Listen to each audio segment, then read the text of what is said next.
Hello, everyone. Welcome to the Power Man Podcast. My name is Rory Paquette. I am, as always, your very grateful host. Thank you very much for tuning in today. Folks, I want to take a minute and thank all of you, as I do at the beginning of every episode. You folks have turned out just in droves. I appreciate you so much. And all of your commenting, saving, sharing, all the DMs we're getting. If you're not out there doing everything that you're doing, I don't get to sit here and do everything that I'm doing. So I'm eternally grateful for everything that you guys are doing so that I can sit here and bring you powerful men like we have today with powerful messages like we're going to bring you today. And I hope that's one of the reasons why you guys keep tuning in. So before we do that, I think you guys all know what time it is. We have to pay a couple of bills. So let me take a sip of my preferred beverage.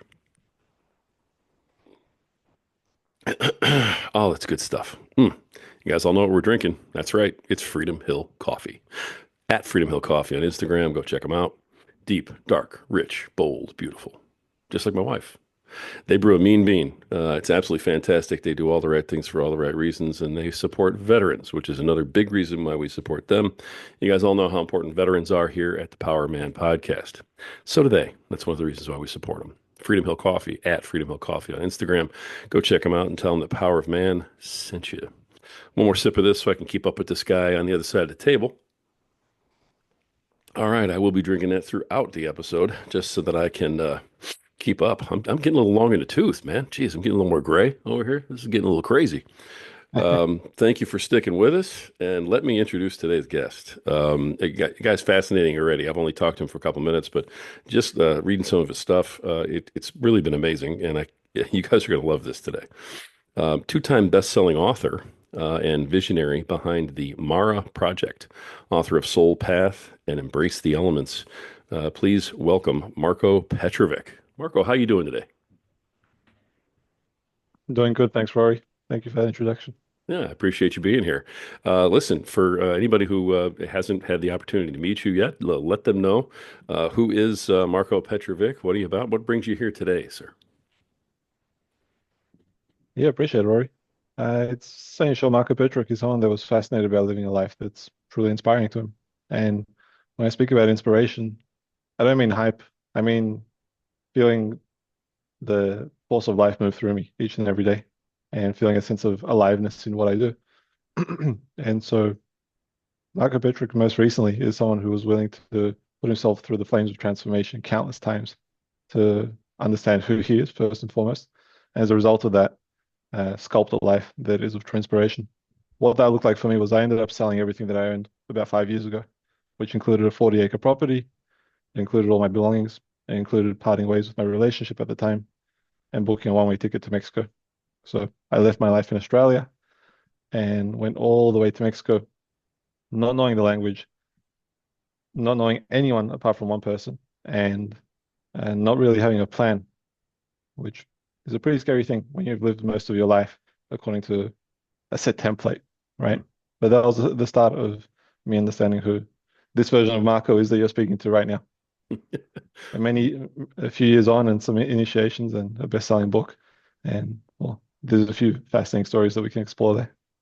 Obviously. Let me start at the very beginning here. Why Mexico? It's just the way the cards worked out, if you will. You know, we all get dealt certain cards in life, Hmm. and for me, the way it happened was I never really considered a life outside of what I was doing at that point in time in Australia. And I got like a moment where the clouds parted in life, and I just had a really clear, resounding sense of being complete in Australia. Having not considered a life outside of what I'd spent 7 years up to that point, investing everything that I had into, which was that project in Australia, that farm, that 40-acre property. I didn't really have an idea of like, oh, I'd love to live here or I'd love to travel there. That wasn't even a part of my imagination, right? I was just focused on building my kingdom. And then I got this resounding sense of being complete. And it felt so real, but it felt like such a sharp turn from what I was doing that I didn't think about it too much. I figured that if it was meant to be something new for me in life, then a message would show up, right? Hmm. And sure enough, within 24 hours, I got a message from a dear friend of mine who said, the message literally read, "Hey, bro, I just bought a piece of land outside of Tulum in Mexico, and I need someone that knows about some of the stuff that you know about. Do you want to come hang out?" And so that's why Mexico. Oh, interesting. Okay. So, was it the message from your friend, or did something else sort of happen? Was there uh, any kind of instance that led to, this whole complete change? I, if there was an instance, I'd call it divine intervention. So it was nothing on the human level Yeah. of me deciding that I needed things to change. It was more a sense in my heart that it was time for change. And through, like, it was such a clear sense that things were about to change that I couldn't deny it. And then when that message came through, that was just the confirmation. So it was like the message came through, and then my reality manifested the confirmation to say like, hey, here's the doorway, Hmm. right? At the end of the day, I could have decided not to go. And I feel that's an important topic to discuss, around initiation, men's initiation, and what that looks like, because we're a little distant from that in today's day and age. But for me, that was the initiation. The initiation was, hey, you feel a sense of inspiration towards this, even though you don't know any of the mental, logical, procedural things that are going to play out. You have no plan, but can you trust life when it speaks to you? And it spoke to me in that moment in such a clear way that for me there was an awareness that if I hadn't gone to Mexico, I wouldn't be able to look myself in the mirror because I was really clear that life spoke to me with such profound clarity that it would have been unwise to deny it. Wow. I mean, I've heard people describe things like that as like being called to go. Does that sound kind of Yeah, accurate? Yeah. Okay. yeah, very much so. Wow. So, all right. So you're called. You decide to go. You leave everything behind. You're in Mexico. Uh, what happens next, brother? Well, what happens next is I'm very quickly shattered by the reality of what I experienced. So I went to that friend's property to support him with his project.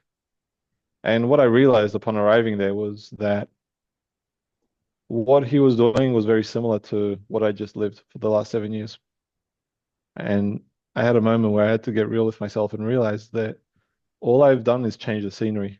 I'm about to go into living the same chapter of life. Hmm. Different people, Sure. different climate. I might learn some Spanish along the way, but it still felt very much like the same thing, and it felt stale for me. So I felt like my hands were tied in a way because I made this grand decision to move and leave all these things from Australia. Yeah. And it didn't feel honoring to make such a big change only to live the same life over again in a different location.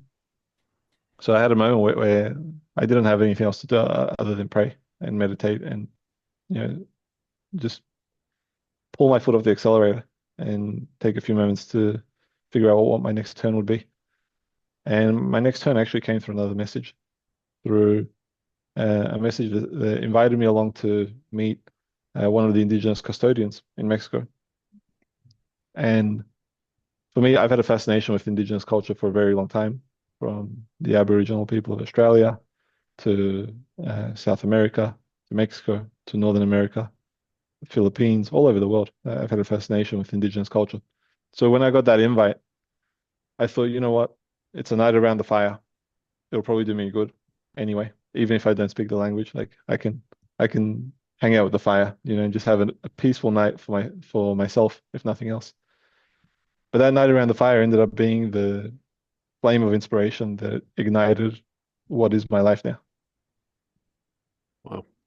Okay. So that flame of inspiration that you're talking about, is that what led to the books, to the Mara project? What came first, and what are these things?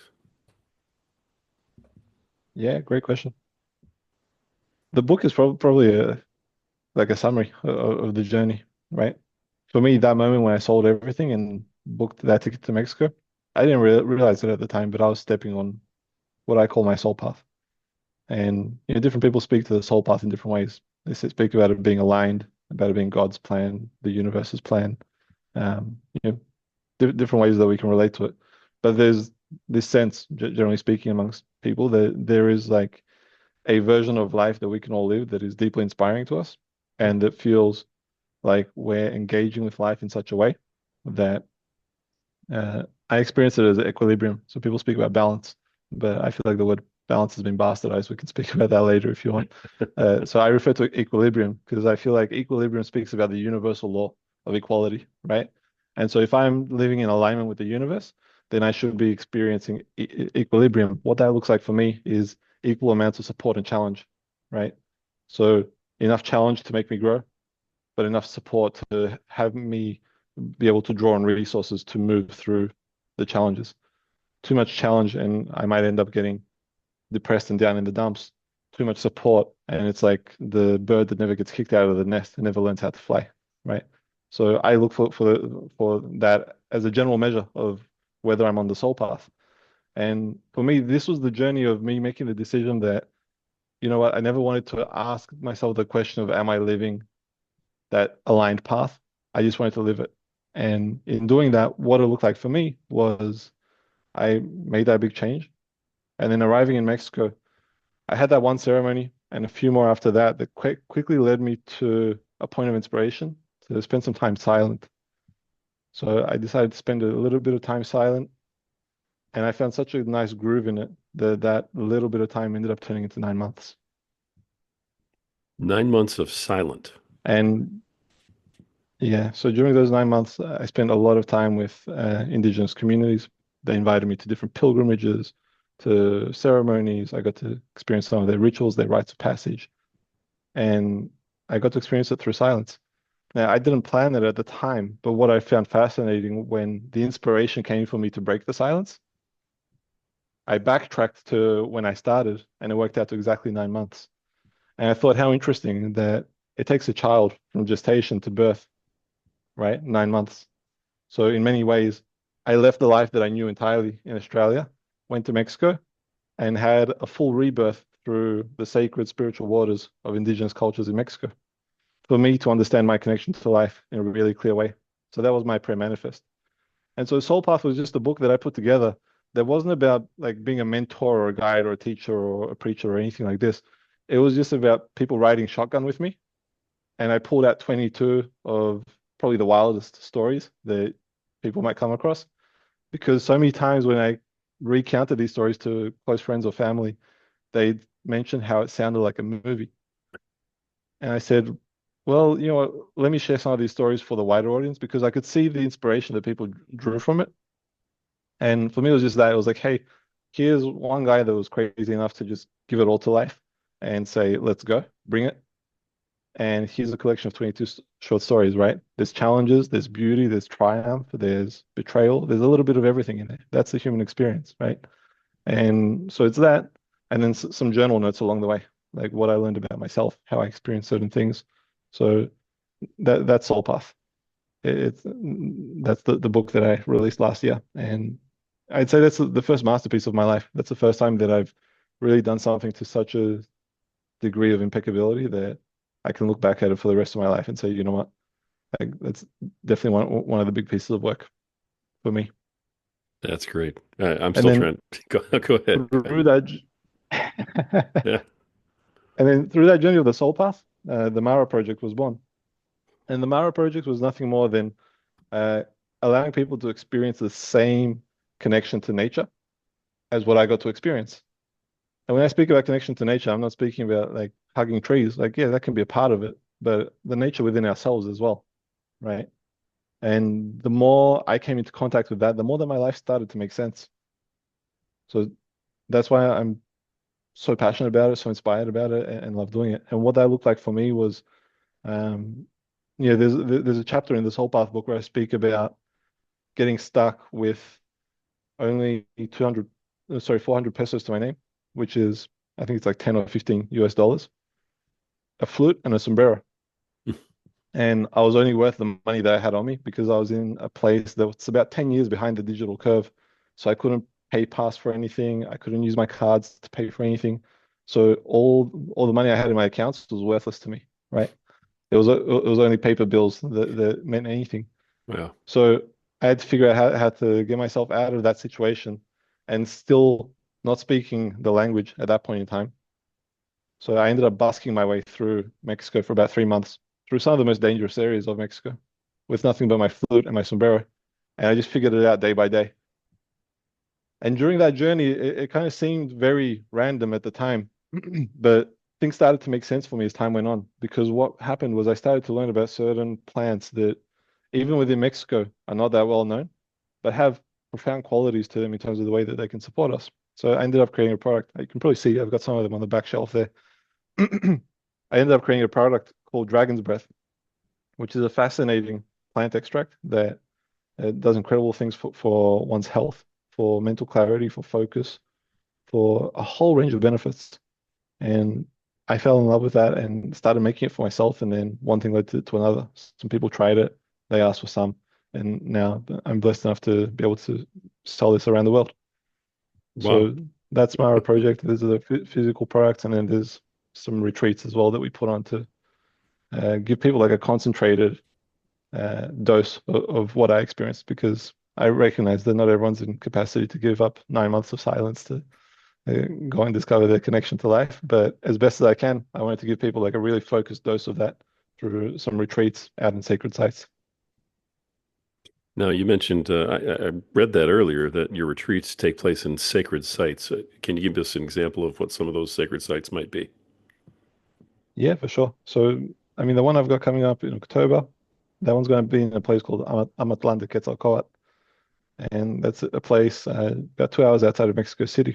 It's in like a mountain hill country, very sacred site. And they still speak about the notion that in the caves there's still remnants of the previous civilization before the Great Flood. So that predates any modern day religion. And there's artifacts from those people. And it's called Amatlan, but sometimes they refer to it as Amatlantis.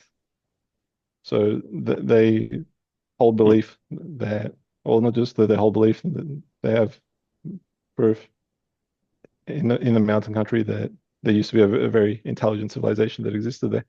And so when you go to these sacred sites, you get to experience um, currents of energy, of spiritual life force that move through us in a way that's very pristine, and they just change us. I can't quite speak to it. People ask me, like, can I just meditate at home and make myself feel better? You absolutely can. But it's one thing to meditate at home if you live in the suburbs or in the city. And it's another thing to make a pilgrimage where every single step from the moment you decide to go up until arriving is a prayer done in, sorry, is a step made in a prayerful way where you have intentionality woven through everything that you're doing, right? And so for me, what that did as a way of changing my life was, it wasn't just I sit and meditate or do my practice, whatever it is, whether it's meditation, yoga, working out in the gym. It's about how do I take all those qualities and embed them into my life. And that's what I learned through the pilgrimage, right? Through my 9 months of pilgrimaging in silence, I went through airports, I went through bus stations, I went through villages and towns. I wasn't meditating in a cave for 9 months in silence, right? I was in amongst the chaos of the world, and that fortifies you. It builds you up in a way that I'll never be able to do justice in words. Maybe that's why it required some silence. But as best as I can, I want to kind of drop in some seeds of inspiration for people that are listening to recognize that there's certain things that can't be explained. Like we can experience life through the filter of the mind only so much before we actually have to go and do the thing. Yeah. Hmm. 9 months of silence. I'm trying to just fathom that. I mean, I talk for a living. So Right. I can't even, I can't imagine 9 minutes of silence, to be completely honest with you. 9 months of silence is astounding. So you didn't, I mean, nothing, didn't speak at all. I mentioned this in the book, so it was a handful of occasions where I had to tell taxis to stop because if you don't, they'll take you on a joyride. And um, I dropped my dad a few messages, some simple voice notes just to let him know that I'm still alive.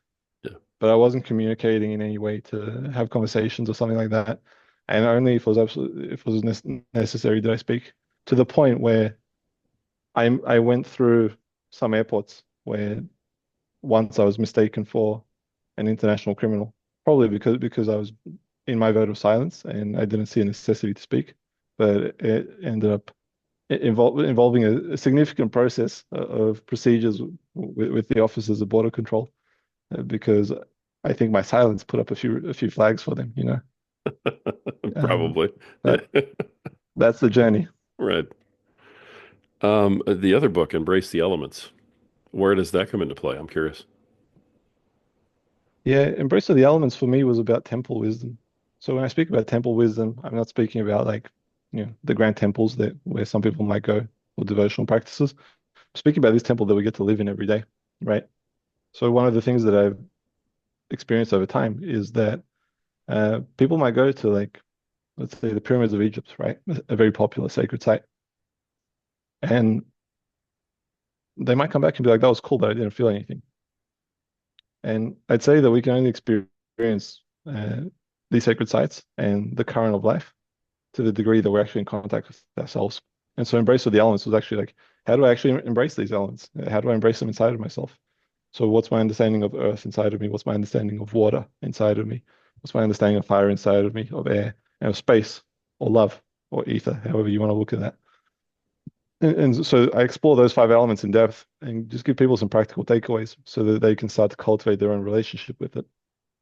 Because like we take these things for granted at scale, and we end up looking for solutions in high-priced items, whether they're seminars, whether it's coaching, whether it's vitamins or superfoods or biohacking. And it's fascinating to me the amount of people that I speak to who are like they know everything about biohacking, and I'll listen to them speak about it for ages. And then I ask them, hey, when's the last time you put your bare feet on the earth? And they can't remember, right? And that to me is fascinating. It's like we're looking for all this stuff when the solution remains embarrassingly simple.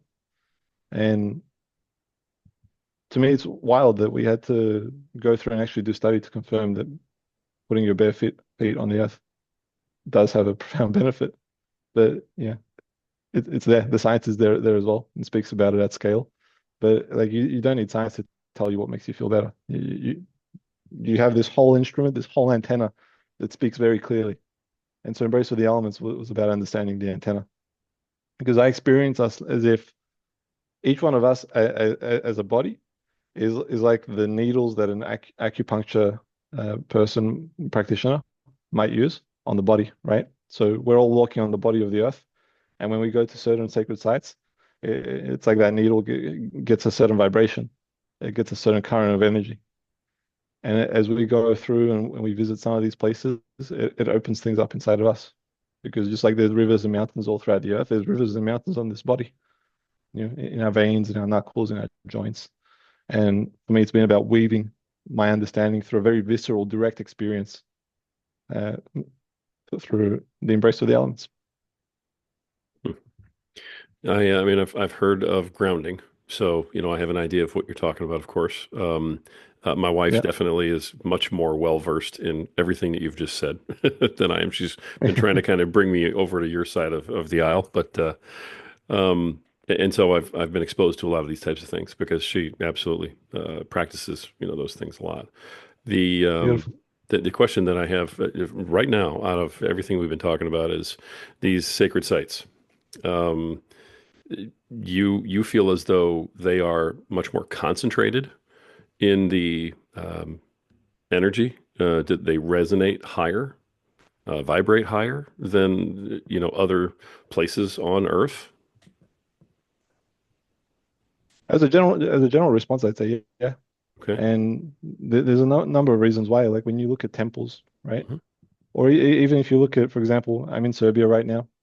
If you look at a lot of the places where the churches were built, or if you look at history, a lot of the times when different religions conquered places, they look to put uh, their temples in which they pray in the same spots.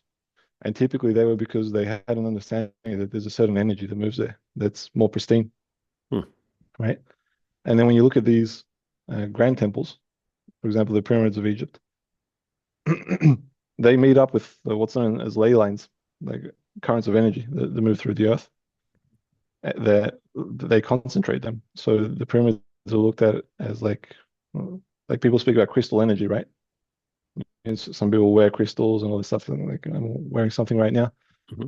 But when you go to something like the pyramids of Egypt that are positioned perfectly to receive the sunlight at a certain time of the year and to focus it across the land, then you get to experience a current of energy that's just amplified. Or in Mexico, where they have the Temple of the Sun, right? And they position that perfectly so that the sunlight hits at a certain time of the year, reaches through the mountain, and activates that whole landscape, which is obsidian crystal energy. So under all those mountains, they've got a black obsidian rock. And so when you go there at certain times of the year, then you get to experience a really clear template of just pure pristine energy. And then you add to the fact to it that like people have been going there for thousands of years praying, right? Hmm. So you're walking into a temple space that's been taken care of for a very long time. And that adds an element to it as well. Wow. Very interesting. Okay. One of the things that I know we had discussed earlier was rites of passage and things of Mhm. that nature. That is that something that you feel like you've been through in your journey, and what was that like for you before we, talk about it in the grander scheme? Yeah, of course. I've definitely been through it and I continue to go through it. I'd say rites of passage and initiation are something that we're generally stripped of in modern day society. So what it looked like for me was, well, I mean, my 9 months of silence was a rite of passage, right? Sure. I made a decision to take a certain walk in life, and I got all the tests along the way to see whether or not I was solid in my resolve. So that's one example of it, you know. And there's many rites of passage that one can experience, and there's a beautiful book about it as well called Iron John for any of the men that are listening. It speaks to it quite a bit. And what feels important for me to highlight is that women get their rite of passage. Um, it's like a little more solidified even in modern day society because they get to give birth to children, and that's a profound rite of passage for women. Whereas the rites of passage that men historically would have gone through don't really exist anymore unless they're recreated in some capacity. I'd say the closest thing to it is like martial arts or the military, but there is a variable factor in that on depending on how one goes through it, like whether we're aware and when we stay present with the process, or whether it ends up creating trauma for us. Because rites of passage done unconsciously can end up being a traumatic experience. Uh, Tell me a little bit more about that, if you can, because I think you're right. I think that men don't have the rites of passage like we used to have, of course. I think Mhm. that's something that men crave and that they wish that they could experience, because, um, you know, I have two young sons, for instance, that are 24 and 21. And so as Mhm. you and I talk about rites of passage, I'm thinking of them right off the top of my head. That's all I can think about. And I'm thinking, what rites of passage have they had to go through other than graduating high Right? school? And, they both started their own businesses, and things like that. But rites of passage, I Nice. mean, something that was more dramatic, uh, Yeah. becoming men, I'm not sure they've had those types of things in their lives that I could identify. So are there more Mhm. subtle rites of passage that men go through today? Or can you give us some examples so that men can Yeah, kind of for sure. connect with what you're saying? Yeah, I'd say you've hinted to something that's sort of like pretty important in that we don't really have too many rites of passage, right? Like high school's one, university's another, buying a house, getting married, having children and grandchildren. So we've probably got like 6 to 10 rites of passage that we'll go through in the modern day world. Mhm. Whereas when I look at indigenous culture, like they'll have hundreds, maybe even thousands. Like they don't count them because they understand that when they're approaching a time in life when it's like a change of chapters, there's usually a rite of passage that's involved, a initiation, a ceremony of some sort, right? And so one of the first ones that they speak about, for men particularly, is the separation from women. So one of the indigenous groups that I spent time with, they'd speak about how when the boys are approaching puberty, so from like 9 to 11, 12, 13 years old, the elders would storm into their house and they'd rob the children. And it's a big theatrical act. So the women are in on it, and they put up a kick, they kick and scream, and they plead, "No, don't take my babies, don't take my babies." And that separation is like the first stages of boys becoming men. Hmm. So what I mean by that is like we have a lot of people that are aged as men, but still experiencing life as a boy, right? And the initiations allow us to become men. And one of the big initiations for us to become men is having the time away from women because it cultivates us as men in a certain way that we can't experience when we're around women. And so that initial one is a separation from the mother. Um, some people don't get that until their mother passes away because they spend their whole lives around their mother, Yeah. right? Whereas this is very intentional. You get taken away, you go with the elder men, and they start to speak to you and they inform you about certain things about life that they might refer to as men's business, right? So you might speak about the relationship to women, what it means to be respectful, the duty of care, all those conversations that aren't really had in modern day society, unless we have high quality caliber men around us that somehow naturally find that. Like there's a very different relationship to women in today's day and age, right? Generally speaking. So that's one of them. And then for what you mentioned around like thinking about your sons and all of that, it's interesting that they're both at the age where I'd say I had probably one of my most important rites of passage, which was very simple in its nature. I went out on the farm that I had at that time. I think I was 22 or 23. I cut my own wood and I spent a whole night around the fire by myself. So from sunset to sun up, just by myself with the fire and just an observation. And the commitment was I'll give up one night of sleep. So I won't sleep for the night and I'll just spend a night with the fire. And that was profound for me. It wasn't like there was no phone. I wasn't socializing. I wasn't drawing art or playing music. I was just there listening to the night, essentially, and enjoying the crackling of the fire, enjoying the stars, and allowing myself to just be present. And that was probably the first time in my life that I was present for such an extended period of time. And what that did for me was it fortified me. So then when I went back into life, I was able to deploy that presence in different areas, my business, my relationships. I was able to meet life in a deeper way. That sounds so simple. A night of just sitting by a fire, being intentional, alone with your thoughts, just you. And yet, I don't know how many people today could actually complete that task. It's just because it's so not what we're used to doing. You know, anybody sit, oh, I could sit by a Yeah, fire all night as long as I have my phone with me. Right? But right. yeah, what led you to do that? What was that? Were you following a different rite of passage that you had read about or learned about, or did you create that on your own? How did you end up at a fire detached for a night? Yeah. I spent a whole night around the fire with with the community before that, and I enjoyed it so much that I just wanted to do it again. And so I spoke to one of the people that organized that meeting, and he just told me he was like, "Well, just go light a fire, enjoy, knock yourself out, right?"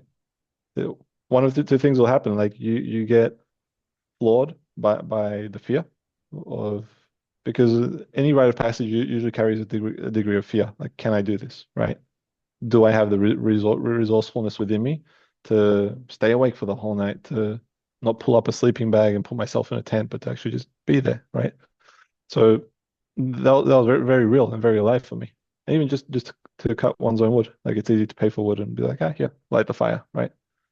But to cut my own wood and to give that like labor of love, this speaks to the old saying, chop wood, carry water, right? So that's what we're speaking about right there. I went and I cut my own wood. And I sat there and I enjoyed the fire. So I'd say like the step beforehand, if someone's at a point where, like you said, where like I can't even imagine myself doing a whole night around the fire, then find a group, find a community of people that you can do that with. For me, I love it so much that I frequently spend a night around the fire these days because for no other reason than it gives me a sense of peacefulness in my soul that I thoroughly appreciate. And that's why I generally see in people that they encounter when they spend time around the fire. It's a peacefulness that you can't encounter anywhere else. And, there's like philosophy or like metaphor that we can speak about as to why that is. So that's my invitation to people, like find a community. Uh, I'm around the fire regularly, so I always put up invites on my Instagram for people if they're in the area or if they're up for an adventure and they want to come hang around the fire with me, then that invite's always there. Hmm. So, especially, our audience is a whole lot of men. We've got a lot of fathers, a lot of Hmm. husbands. We do have a growing contingent of younger men, and so I want to make sure I'm speaking to both of them right now when I Yeah, ask you this. But the the benefits to doing this sort of thing, to having these rites of passage, to finding a way to sort of connect with yourself peacefully. Um, I guess there are people out there who are going to hear that and go, "Well, why would I want to do that?" And I think if you can explain exactly what benefits they may get from that, then maybe they're more willing to try it. yeah, Because right now I'm one who I actually almost joke about how I'm just simply not a peaceful person. I don't I can't remember the last time my brain stopped. mhm. Going 100 miles an hour, worrying about everything in the whole world. And I've Sure. always just chalked that up to, kids and life and everything else, because that's what you do as a father is take care of it. Um, but as someone who's my age now, who's been through a lot of the things that I've been through, especially recently, health scares, things like that, you crave that, Hmm. and you wish you could find a way to just for a moment have some peace. Um, what I guess what are the benefits of that? Real life, honest to God, benefits to that for men um, who are looking for a moment of peace.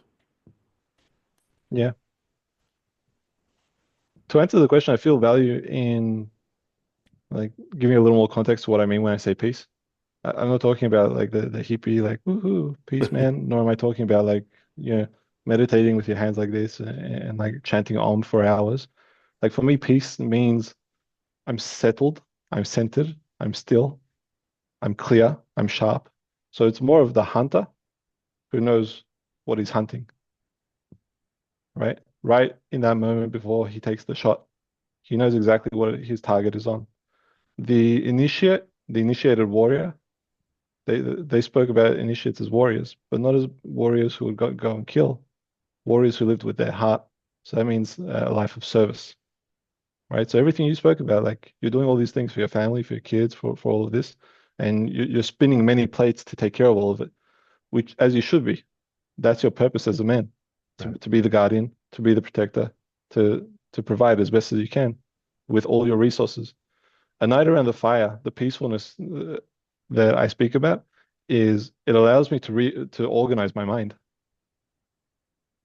So if I could give you an example, I found more clarity in giving up a night of sleep and spending it around the fire. People say I don't have the time. Well, you're sleeping anyway, so you do. You can give up one night, right? And what I usually would find is that I have more energy by the time the sun comes up, having not slept. Why? Because the spending the time with the fire and your own thoughts, it has this purifying aspect where it just clears all the noise and all the nonsense in the mind. So all the little stresses that we pick up, if we have little hiccups with people, like little skiffs where we disagree or we're negotiating, we're doing business, the mechanic didn't do things right, that guy tried to rip me off, whatever it is, like all those little bits and pieces. I f- I forgot about this, that it like that all carries an energetic imprint, right? And these energetic imprints gone too long end up creating what some people refer to as the dark night of the soul, where it speaks about people going through like this very dark time in their life. But there's another perspective that says the dark night of the soul is nothing more than all these tiny little energetic imprints accumulated for too long a period of time. So, like, if you didn't shower for a month, you'd stink, right? And this is a way of showering the spirit of ourselves, like the essence of us, that nothing else can do. So for me, there's fascination in recognizing that modern day society like is the first time that we've spent extended periods of time away from the fire. right? When you look even to the empires, the Roman Empire, the Ottoman Empire, all of this, what did their men do? They got ready for battle, but where? Around the fire. There was always a presence of the fire for them, right? And so when I speak about the fire, it's also about that capacity to like for me, when I spend time with an element, an elemental force, that primal force, what I get from it is exactly what it gives, right? So what does the fire do? Anything you give it, it just turns it into a flame. So that's alchemy in process. And what's the benefit of that for me in my life? Knowing how to alchemize something. Well, if I'm looking at a project that I have to take care of that looks like a mountain to climb, but I have the fluidity and the capacity to alchemize certain challenges, certain obstacles, I start to open new doorways for opportunity and new pathways for how to move that I otherwise wouldn't have seen. So you're probably gonna laugh at this, but I go away to the fire to spend time in peacefulness, like now that I've expanded on what that actually means. Yeah. But what I end up getting as a result is once all that noise is cleared and purified, I get business ideas, I get marketing strategies, I get sales strategies. I have ideas for opportunities such as like the person who wrote the foreword to my book, Dr. John DiMartini. I'd be surprised if people who've been in self-development and haven't heard about him. He's one of the most influential characters over the last 5 decades, maybe even six now. He ended up writing the foreword to my book. The inspiration for that to me came from a night around the fire, Hmm. right? And I Wow. approached it in a very unique and creative way. So I hope that like expands on it a little bit more and helps people understand what the purpose of peace is. And at the end of the day, all it means for me is I'm just going to be a lot clearer in the way that I move through the world. So I'm going to carry less baggage and I'm going to be sharper with everything that I do. And being sharper means that everything happens more gracefully, more easily. It doesn't mean that I won't have challenge. It means that I'm just at greater capacity to take care of the challenges that are there. Wow. That's a great answer. I appreciate that very much. You brought that home. Thank you. I don't feel like I did a great job asking the question, but I finally got it out, and you hit a home run with that bad pitch. So I appreciate that very, very much. That was No, you great. know what? It was a great question. And like, if I could just add a little footnote to it, the other thing that I feel valuable to speak to, because you mentioned that there's fathers in here as well, Hmm. and probably sons, Hmm. is one of the most valuable experiences I've had in my life with my father is spending a night around the fire with him. It took me 11 years to get him there, but that just happened recently, a few months ago. And I can tell you it's one of the richest memories of my life because he shared things with me that he'd never share around the house. Not because he didn't want to. I say it's something that comes down to the environment, right? When we're in a particular environment, it opens up certain parts of our mind, of our memory, of our emotions that are otherwise closed off. And there's something about a night around the fire with whether it's your son or your father.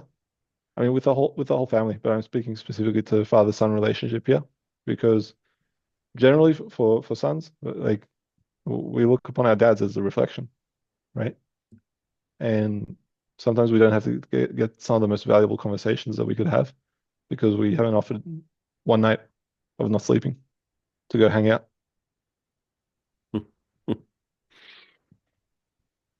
That's a great idea.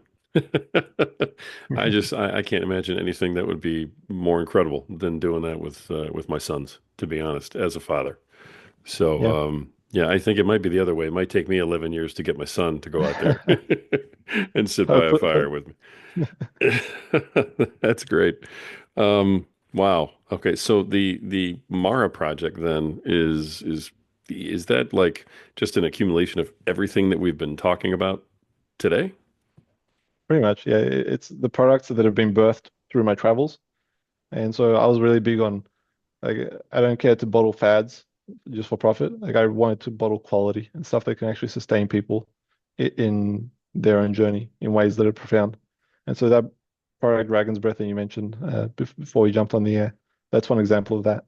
That's for speakers, for podcasters, for people in sales, negotiations, business. Like it's got profound effects on it, giving someone the capacity to sustain their clarity, their precision, their focus and along the way supporting the tonsils, the throat, and all of this stuff from, I don't know what it's like for you, but I know for me, if I spend a lot of time on sales calls or podcasting, I start to feel tension build up, right? Inflammation in the body. And you take this, you spray it a few times, and within a few minutes, like you haven't said a word, feeling nice and fresh. And so Wow. for me, it was about that.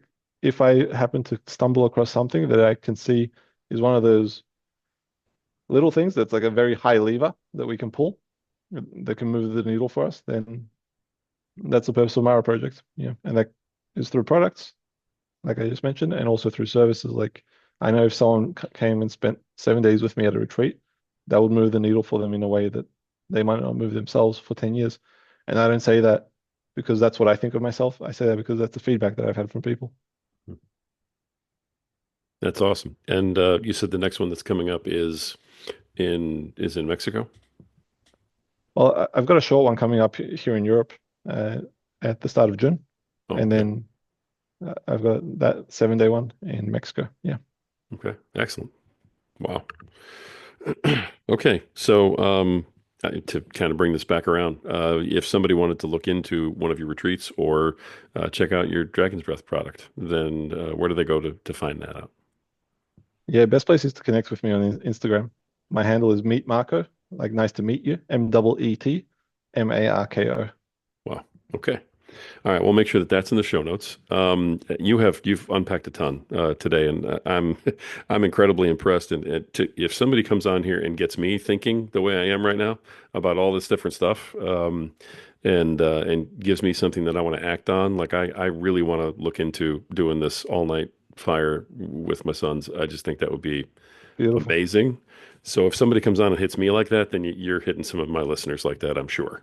So, so power to you. Nice work. No, people don't get to me like that normally, but thank you for that. Now, I would be remiss. You also are offering a free Soul Path card to some folks, which is a bit Mhm. of a guidance. You want to tell folks about that before we kind of wrap things up? Yeah, absolutely. So the Soul Path card is really simple. We have archetypes that we'll experience through some of these initiations and rites of passage. And archetypes are like just a map of understanding. And sometimes we have questions of, well, like what stage of life am I at? And the stage of life isn't necessarily to do with how old or young we are. The stage of life is more to do with how we're experiencing life. And so some people might find that like I feel like I'm 50-50, like I'm hot cold with life. Like sometimes I feel like I'm hitting the sweet spot, and other times I feel like I am chasing my tail and don't really know what's going on. And so the Soul Path card is just a questionnaire that people can fill out, and it helps them to understand what archetype they're in, and then they can see, the virtues and the challenges of that archetype. Excellent. All Help right. them navigate a little bit clearer. And that's available through your Instagram hookup also? Yeah. Okay. Yep.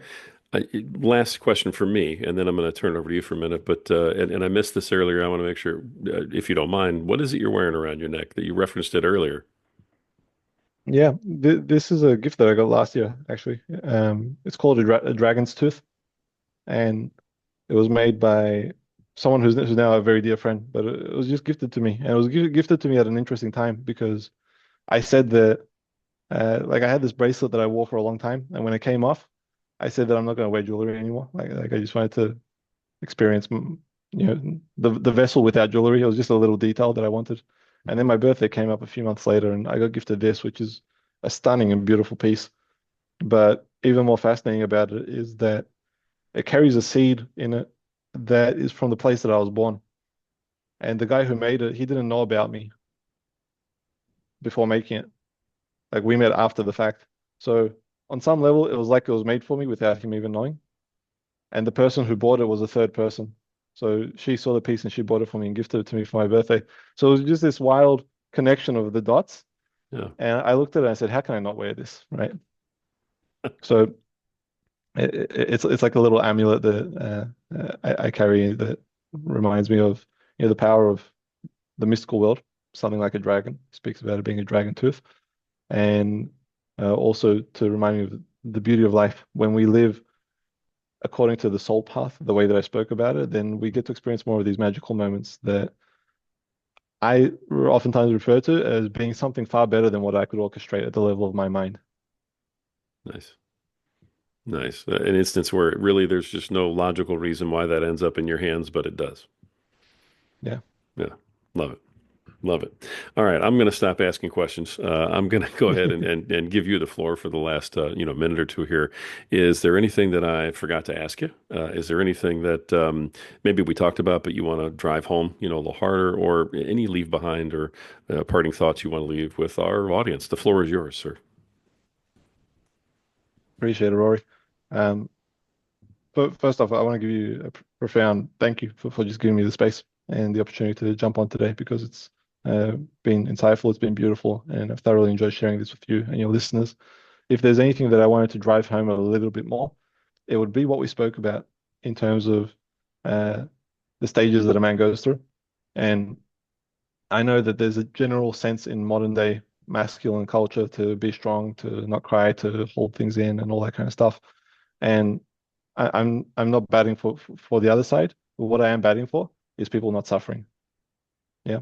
And so if you can keep tears in and you can move through it in a way that you don't suffer, go for it. But if you need a space to allow yourself to open up, then go and pursue that. For me, the home that I found that always helps me out has been time around the fire. So I wanted to drive that a little bit to just invite people to whether you go and spend a whole night around it, whether you end up hanging out around the fire with me at some point in time, or you find your own community, or you just do it in your own simple way. But to allow yourself to recognize that the problem can become increasingly more complex, yet the solution remains embarrassingly simple. And that's something that we miss many times when we get caught up in our own problems.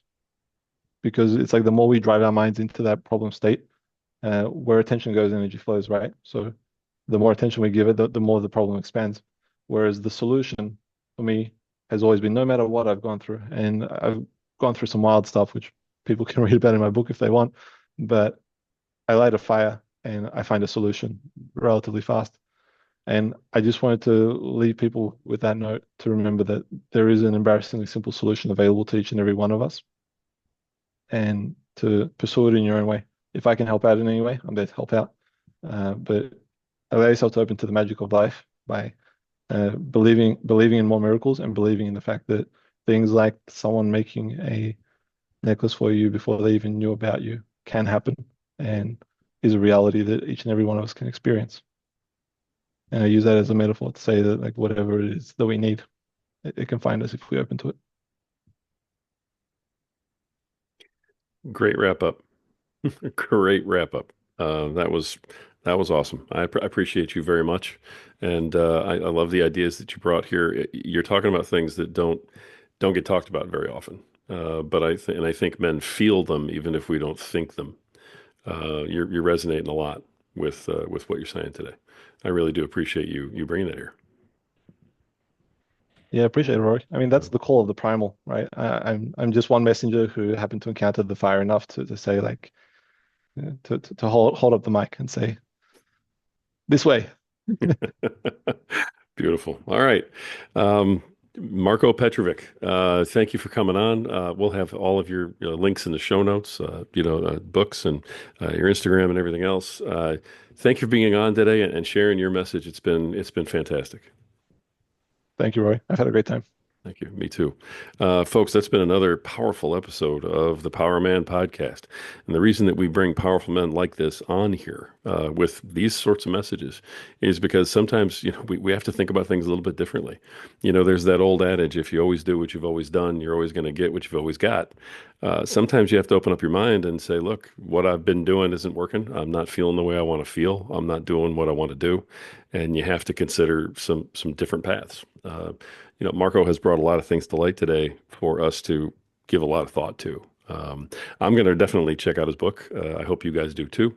And this Dragon Breath sounds like it was actually created just for a podcaster like me who does 9 to 11 interviews a day and talks way too much. So we'll be checking that out as well, and I'll let you guys know how it goes. But folks, the reason that we bring these people on and the reason that this is also important is because you have value, whether you know it or not. And at the end of the day, you're worth it. And at some point, you just have to believe it. Until next time.